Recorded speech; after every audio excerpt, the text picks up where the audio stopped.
Vítajte pri ďalšej minisérii nášho podcastu Stavba a technológie. V týchto 4 častiach sa budeme venovať strechám a strešným krytinám. Vítam v našom štúdiu Karola Kleštinského, ktorý je regionálnym vedúcim predaja skupiny Wienerberger. Ďakujem, dobrý deň všetkým. Karol, v úvode som povedal, že vedúci predaja skupiny Wienerberger. Áno. Čo to vlastne znamená? Aké sú to značky? Alebo? Spoločnosť Wienerberger je popredný výrobca stavebných materiálov, moderných stavebných materiálov a medzi nich patrí aj strešná krytina Tondach ako produktová značka. A sme výrobcovia aj tehlového systému, stropných systémov, krytina Tondach. Takže dnes budeme sa venovať hlavne krytinám Tondach. V poriadku. Tak teraz každý ten podcast náš začína tým, že som zákazník, ktorý idem stavať novú stavbu rodinného domu. Riešim vlastne všetko, čo sa tej stavby týka, alebo sa musím nejako rozhodnúť. Na začiatku sedím niekde u architekta a začíname sa baviť o tom, ako bude ten môj dom vyzerať a rozprávame sa hlavne asi o dispozícii. Má toto rozhodovanie alebo toto sedenie tohto architekta, mám sa už vtedy začať zaoberať tým, že akú strešnú krytinu budem mať na svojom dome?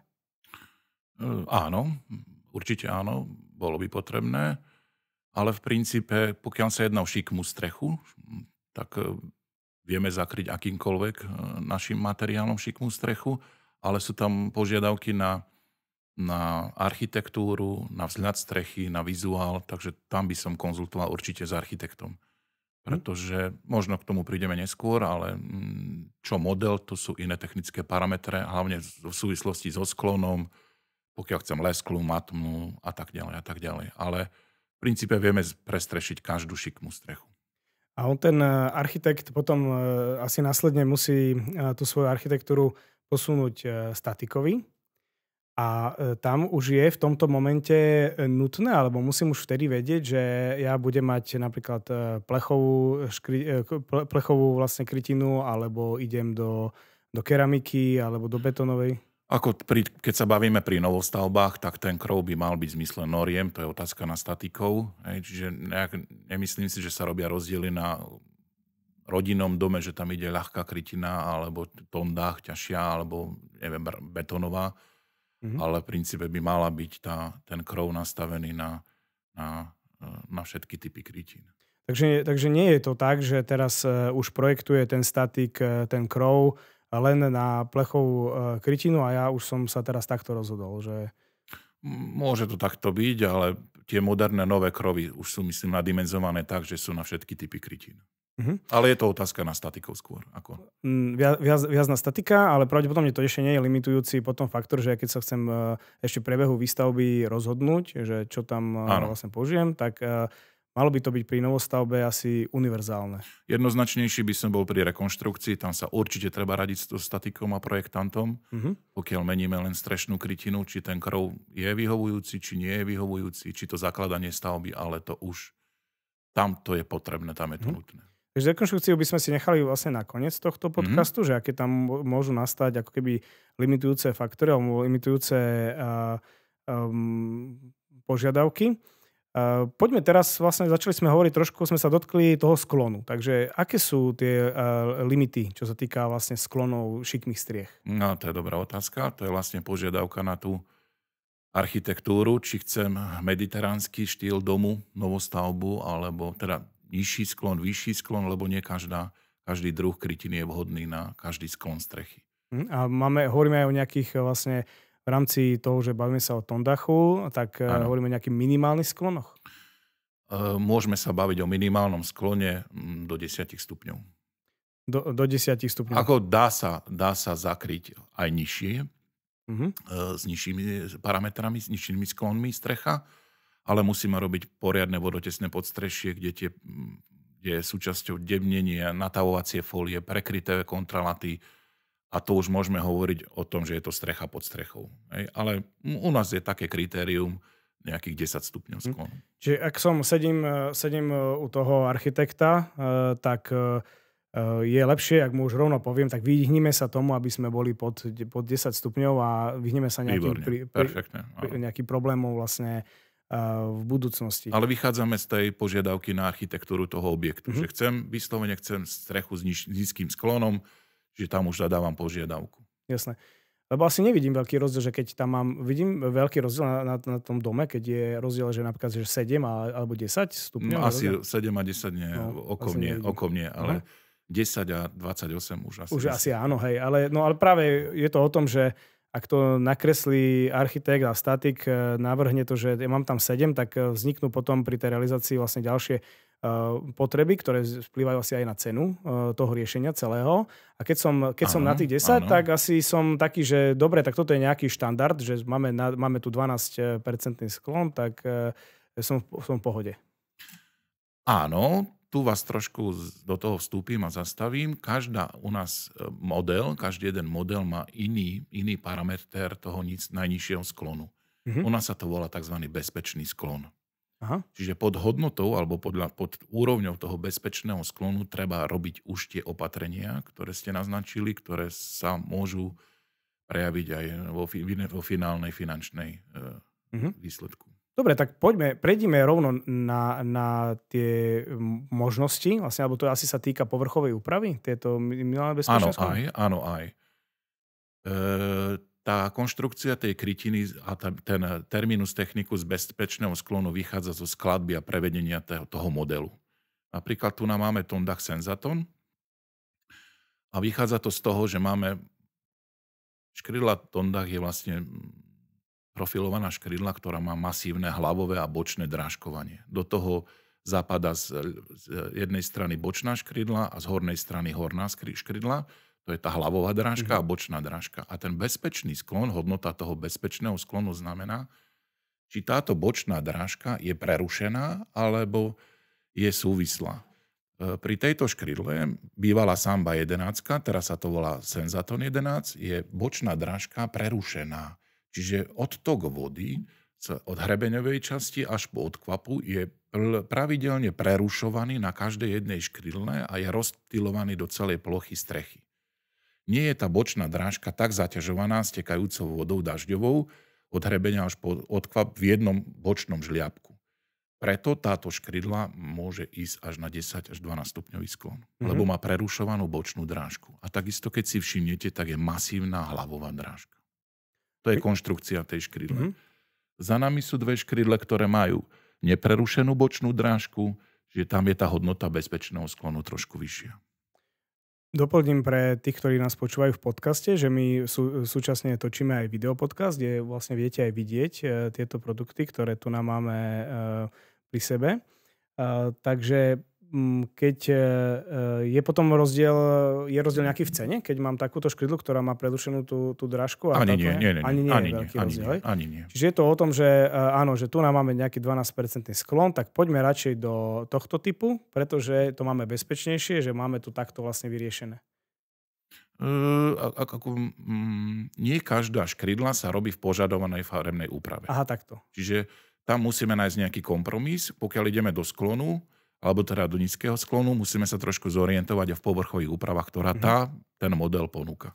Tak prejdeme si teraz všetky povrchové úpravy. Aké má Tondach? Aké máme možnosti? Máme 3 možnosti, alebo robíme v 3 variantách.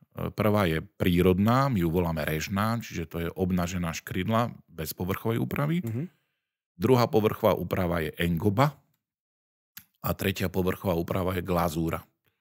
Tá prvá to je vlastne farba črepu, tá režná, tá prírodná. Engoba sa dá povedať, že je to matná záležitosť a glazúra je lesklá. A čiže toto, čo je za nami, to máme? To sú engoby. To sú engoby. No, vysvetlím. Engoba je povrchová úprava, ktorá ľudovo ľudia hovoria glazúra alebo farba. Nemá to s farbou nič spoločné, ale je to vlastne keramika. Je to takisto povrchová úprava, z čoho je samotná tehla. Čiže na surovú škrydlu sa naniesie pred výpalom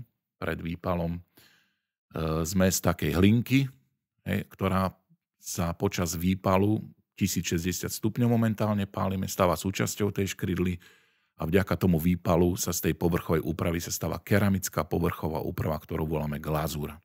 Teda engoba, pardon. Keď do tej engoby pridáme oxid kremíka, tak nám vznikne povrchová úprava, ktorú voláme glazúra. S glazúrou rastie mierne cena a mierne lesk. Čiže keď máme lesklu, tak je glazurovaná škrydla, keď máme matnú, tak je engobovaná škrydla. A je tam potom rozdiel v životnosti? A v životnosti... Nie. Ani v jednom prípade nie je rozdiel v životnosti. Je to čisto vlastne dizajnová záležitosť, že ako to bude aká to strecha bude vyzerať. Áno. Je to tak, pokiaľ je požiadavka na lesklu, povrchovú úpravu, tak mali by sme ísť do glazúry. No, čiže potom je už len o tom, že kde viac vidno špinu, hej? Že na lesklej alebo na tej engobe. Technicky je glazúra na tom ešte lepšie oproti engobe v tom, že ten povrch je sklovitý, je hladší, čiže zabraňuje usadzaniu nečistôt, machov, prachu a špiny. Hej? Čiže je to hladšie, je to viac vymývané dažďom. Potom teraz vlastne vznikajú vlastne aj firmy na čistenie striech napríklad, tak v tomto je potom ľahšie to, keď mám tú glazúru? Áno, lebo ten povrch je hladší, je sklovitejší, áno. A aj zabraňuje tvorbe machu na tej strešnej krytine. Čiže dá sa povedať, že tu by som možno, že si vedel, akože teoreticky, keď to nie je nejaké veľmi vysoké a šikmé, že si to sám vyčistím nejakou vapkou? Alebo niečím? Nie je to potrebné a nie je to pravidlom, že by sa to na tondách strechy objavovalo veľa machu, ale keď takéto niečo nastane, lebo máme severné strany striech, menej exponované slniečkom, sme pod Tatrami, tak keď nejaký taký problém nastane, dá sa vystriekať. Dobre, tak teraz sme si povedali vlastne povrchové úpravy a mohli by sme, keďže vás tu máme ako zastupcu predaja, tak povedzme si tie nejaké produktové rady vaše v rámci Tondachu. Čo máme na výber? Alebo čím sa môžeme rozhodovať ako zákazníci? Ako som povedal, máme 3 povrchové úpravy, čiže ideme hlavne po povrchových úpravách, tam je to hlavné rozdelenie, podľa požiadaviek na vizuál tej strechy. Potom, aká je požiadavka na sklon strechy, tak zvoliť si ten model.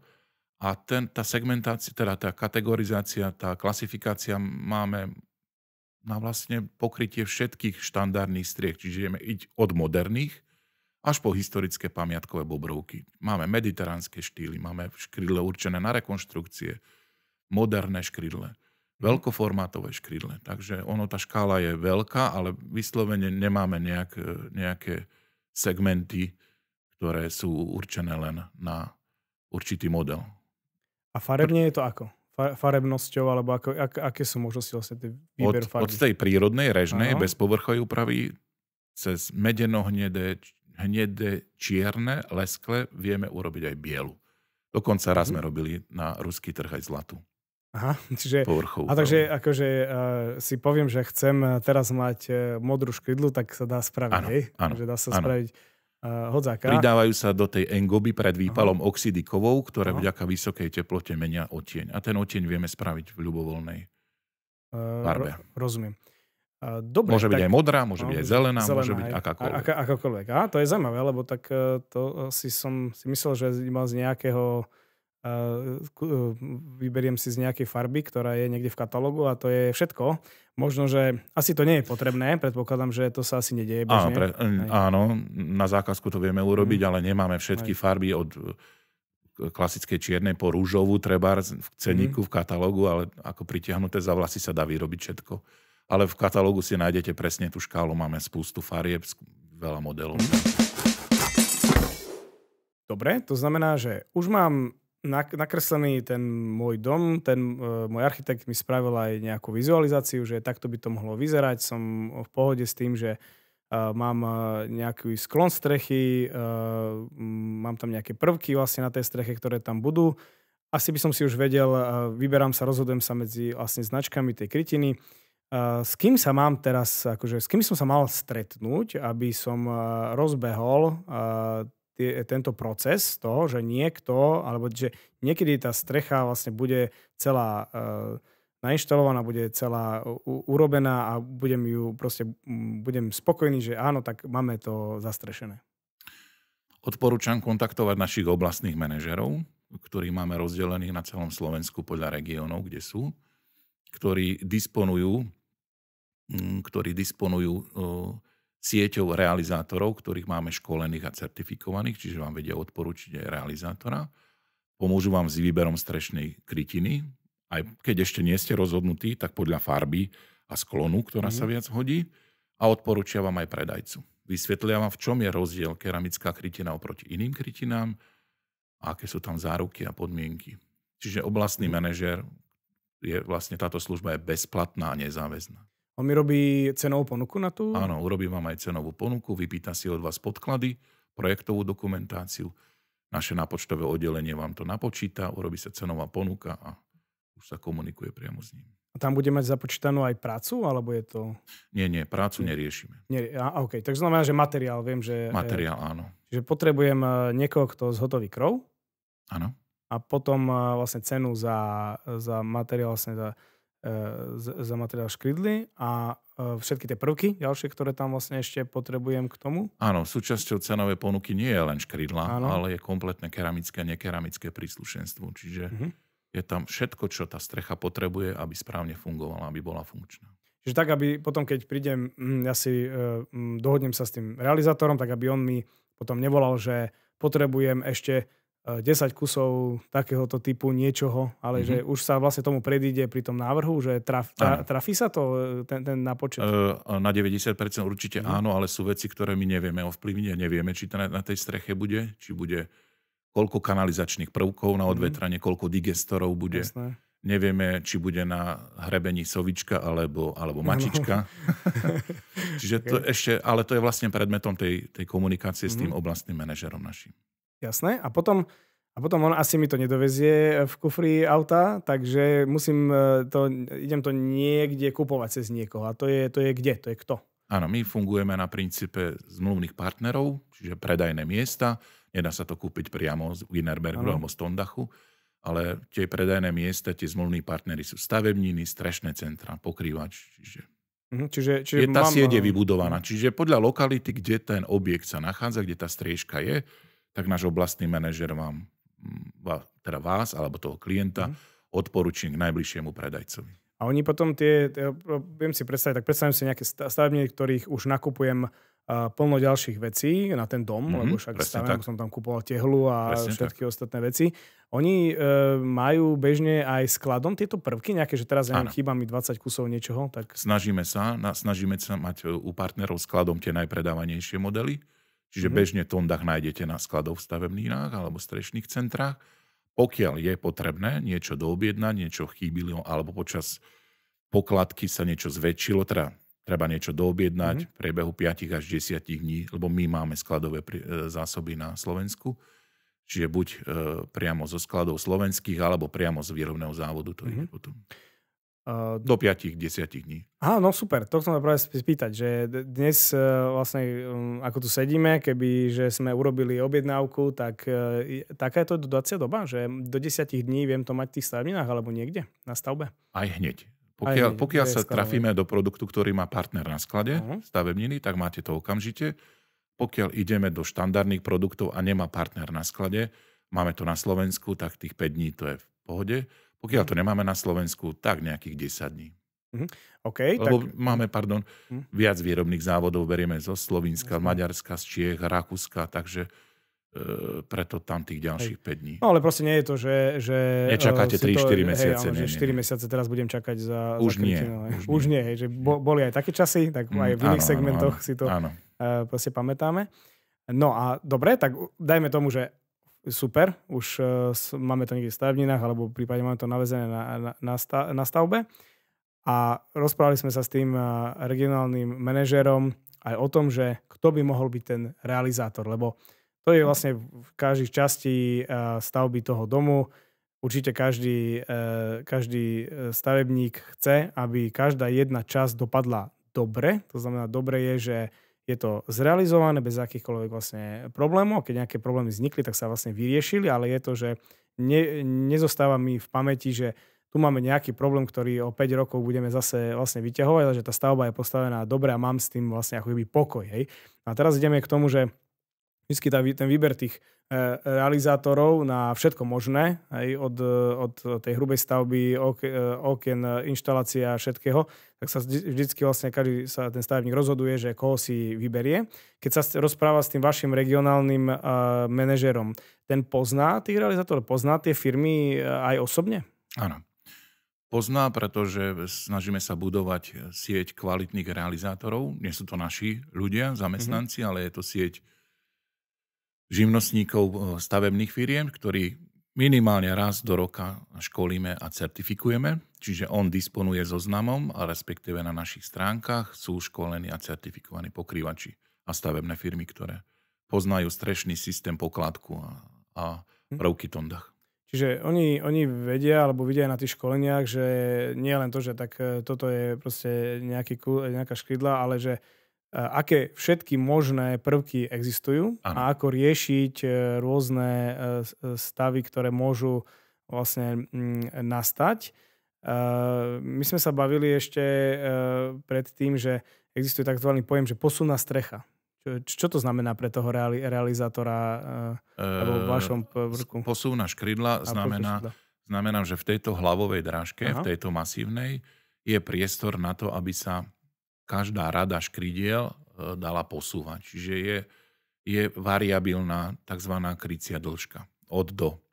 Je to prvok, ktorý šetrí prácu pokrývača, kde si podľa dĺžky krokvy odmerá a vyráta si tú stredovú kryciu dĺžku a nemusí vlastne z hlavovej časti alebo z spodnej časti škrydle rezať. Čiže len si to vyráta. Pri novostavbe je to jednoduchšie, ale je to veľmi veľká pomoc pri rekonštrukciách, kde tie krokvy už sú raz dané. Nemenné. A že už si to neviem vlastne si pripraviť. Takže aj keby som si vyberal, že teraz aj som sa nestretol s tým regionálnym manažerom Tondachu, tak je niekde na vašom webe, na stránke, proste nájdem, že toto sú certifikované firmy pre Tondach, aby som nešiel teraz, že niekto mi tu proste povie, Ďurko Ferko, že jasné, ja ti položím hocičo, hej, ale v živote som Tondach nemal v ruke, ale položím to, ale aby som sa tomuto vyhol, lebo tam potom ešte možno, že tie jednoduchšie veci sa asi by mohli podariť, ale potom, keď prídeme k nejakým prvkom alebo častiam, ktoré sú zložitejšie, ako ich technicky vyriešiť, aby tam nenastal v budúcnosti problém, tak je to tak, že na webe nájdem napríklad? Áno, ale v prvom rade sa pýtam toho strechára. Ste certifikovaní, boli ste, máte za sebou montážne školenia, ovládate montážne postupy, kedy ste boli na školení? Pred 7 rokmi, minulý rok? To je základná otázka na realizátora. A mal by to byť živnostník, tesár, strechár, pokrývač. No, čiže niekto, kto... Alebo stavebná firma. Alebo stavebná firma, hej, takže môže to tak... Je to dosť dôležitá otázka, pretože my máme štandardne záruku na krytinu ako produkt 33 rokov. Je to záruka, ktorá sa vzťahuje na to, aby sa tej škrydle nič počas tejto doby nestalo. Čiže nesmie popraskať, nesmie sa lámať, nesmie meniť otieň, nesmie byť z čiernej po 5 rokoch sivá, z červenej ružová, lebo to je keramika. Nesmie zvetrávať, odlupovať sa. Všetko je predmetom 33-ročnej záruky. Ale Tondach má aj systémovú záruku na funkčnosť strechy, ktorú dávame 20 rokov, kde už musia byť špeciálne školení a certifikovaní pokrývači. Čiže to už nestačí len základné školenie, absolvovať o montážnych postupoch, ale už je potrebné sa zaškoliť tak, pretože tam sú prvky, ktoré vyžaduje tá strecha, aby 20 rokov tá strecha nepretiekla. Minimálne 20 rokov. Na to dávame záruku. Čiže to je školenie, ktoré majú tí pokrývači špeciálne školenie na to, aby som dostal takúto záruku. Áno. Aha, tak ak si logicky, ja keď by som šiel teraz realizovať takúto strechu, tak chcem len takéhoto pokrývača asi, aby som to mal, nie? Prečo by som to robil s niekým? Prvá otázka jemu, druhá otázka potom, teda strechárovi, a druhá otázka nášmu vlastnému koho a bol, nebol, je, má. Dobre, a teraz poďme ešte k takýmto vlastne nejakým častiam, že či viem sa vyhnúť aj pri tej návrhu toho dizajnu, ako má vyzerať, alebo architektúry toho domu, či sú nejaké ako keby miesta na tej streche, ktoré sa riešia ťažko alebo ťažšie a mohol by som sa im vyhnúť, aby mi to napríklad nenastalo, že niečo výkier je blízko niečoho a podobné záležitosti. Tak áno, je to také ratio prístup, predtým sa pripraviť na to, ale myslím, že táto doba nám ponúka riešenie na každý detail. Takže my to či keramickým riešením, alebo nekeramickým, my to máme ošetrené. Ale je to také rozumné, je to také baviť sa s projektantom, možno ešte aj s oblastným manažerom dopredu, aby sa predišlo nejakým problémom. Ale táto doba už si poradí so všetkým. Čiže máme, to znamená, že máme prvky na hocičo. Sklon by bol problém. Toto treba riešiť zo začiatku, lebo páči sa mi tento model škrydle, ale nemôžeme ho dať na 10-stupňový sklon. Jasné. Rozumiem. Čiže nám sa to stáva pri kúpeľniach, keď realizujeme proste rozvody vody a podobne, že ak by táto priečka bola o 10 cm vlastne ďalej, tak by teraz sme nemuseli robiť tento kompromis. A my sa snažíme vlastne aj v tomto podcaste týmto veciam predchádzať, že je možno, že lepšie ešte pred tým, ako už statik nakreslí tie veci, toto niekomu ukázať, že asi takto by to mohlo vyzerať, ste s tým OK, alebo proste posuňme tento výkier o 20 cm ďalej, vlastne nič sa nedeje. Áno, chápem, kde mierite, ale to sú otázky na projektanta, kde on by mal vedieť, že napríklad čo? Napríklad, že úžlabie, keď susedí s nárožím blízko alebo ústia do jedného bodu, že to nie je dobré. Ale fakt dá sa to riešiť, či klampiarským alebo iným prvkom. Je jednoduchšie ho posunúť pol metra doprava, ale to je otázka na projektanta. Čiže nie je to moderná tak, pokladka si s tým poradí. Čiže nie je to tak, že teraz by som povedal, že aha, tak toto tu je táto strecha je takto nešťastne vlastne nejako nakreslená kvôli architektúre, že teraz nevieme dodržať túto 20-ročnú záruku. Nie, toto nie. Takto to nie je. Čiže vždy, takže aj keď už to majú teraz, napríklad niekto to už má nakreslené, teraz už ide, že potrebuje to prekryť a je to statikom vlastne navrhnuté, tak vyrieši sa vlastne každý ten prvok, nie je tam žiaden bod, ktorý by sme si povedali, že tak toto my nevieme vyriešiť s produktami Tondach. Nie, to nie, ale vrátim sa naspäť k tomu sklonu, lebo môže sa stať, že sa urobí 15-stupňový sklon a chcem twiston v glazúre, takáto škrydla neexistuje. Aha.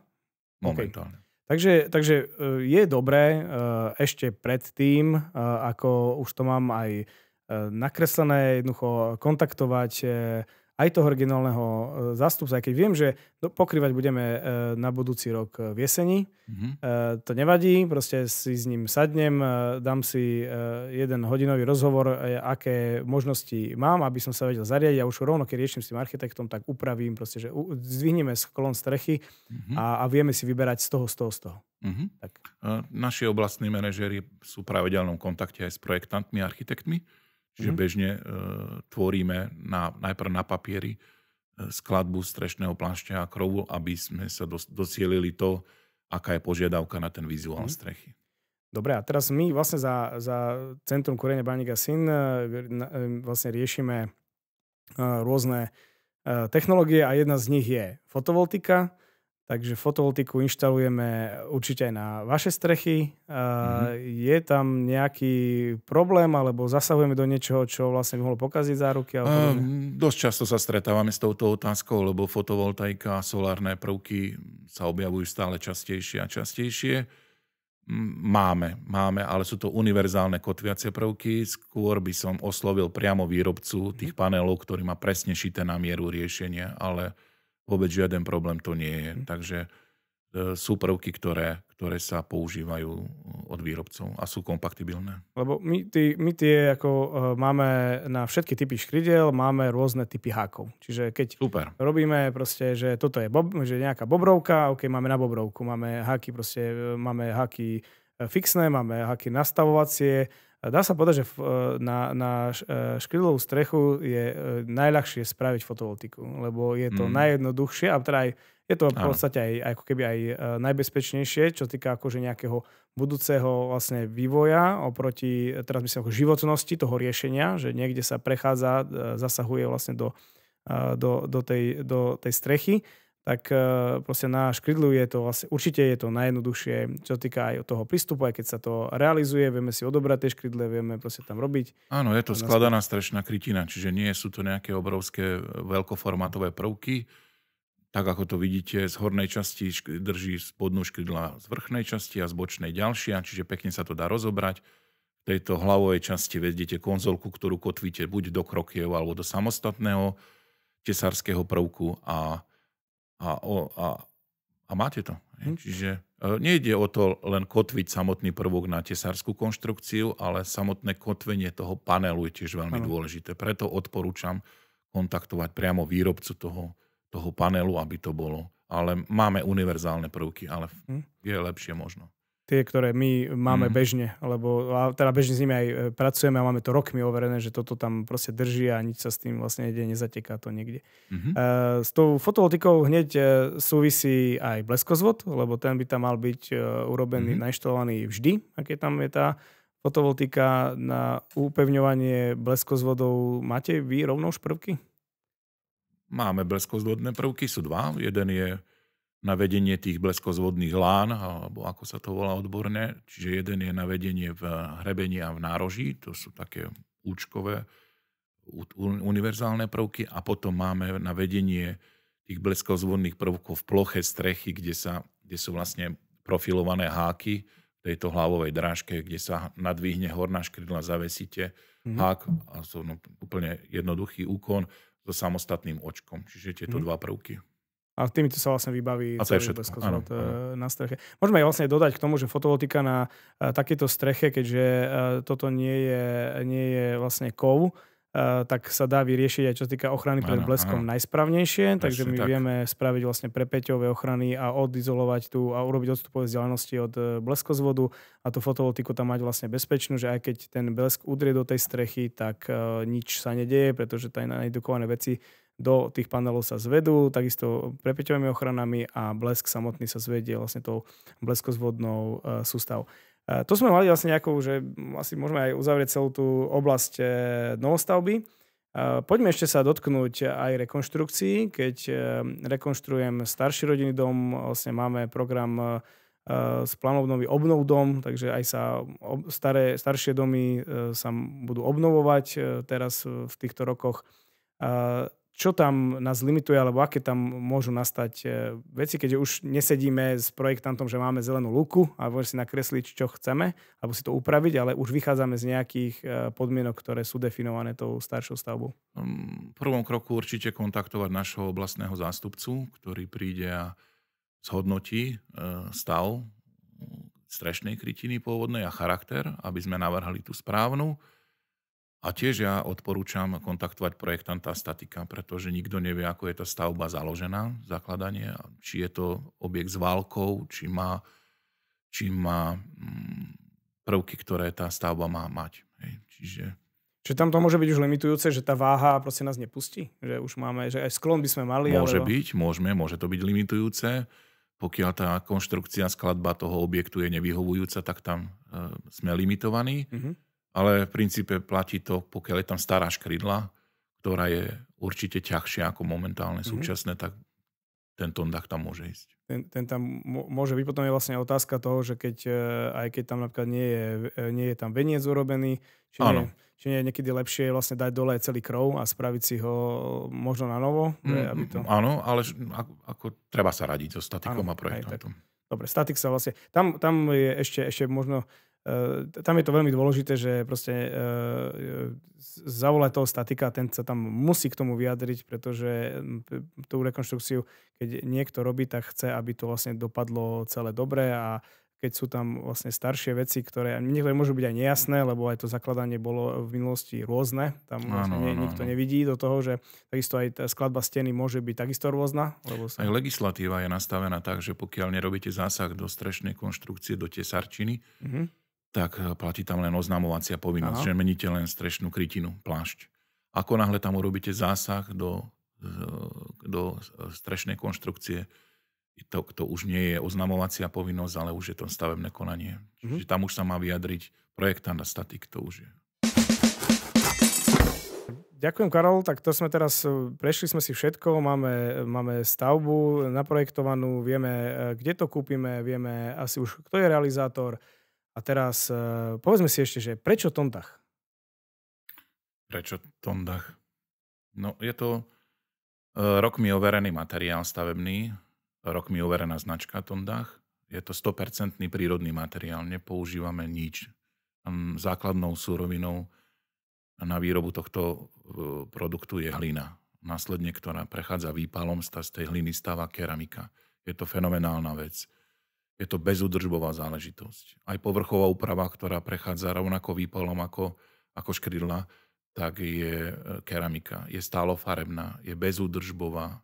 Dáte ju raz v Tondach a nevracajte sa k tomu. Ako som povedal, nemení odtieň. Z čiernej sa nestane sivá, z červenej červená. Máte to v záručných podmienkách, preto si Tondach dovolí poskytnúť nadštandardnú 33-ročnú záruku a 20-ročnú záruku na funkčnú strechy. Len, hovorím, treba sa stále radiť. Kontaktujte nás, je to bezplatné, je to nezáväzné, bez problémov vieme poradiť. Tak ešte raz ďakujem Karolovi Kleštinskému, ktorý je regionálnym vedúcim predaja skupiny Wienerberger, pod ktorú patria produkty Tondach. Ja ďakujem pekne za pozornosť.